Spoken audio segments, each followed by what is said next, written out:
Mayong adlaw sa aton tanan, labi na dira kape. Ang aton subong topic is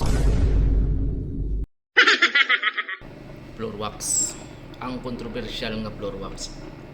Di ka bala sa floor wax. From 74 ang imong grades, may mo 79. Subong may ara pa gali nga pa project floor wax. Tiabi ko puro ng mga tiles da ang mga salita. Sa amon pa nga nga mga pang-idaron.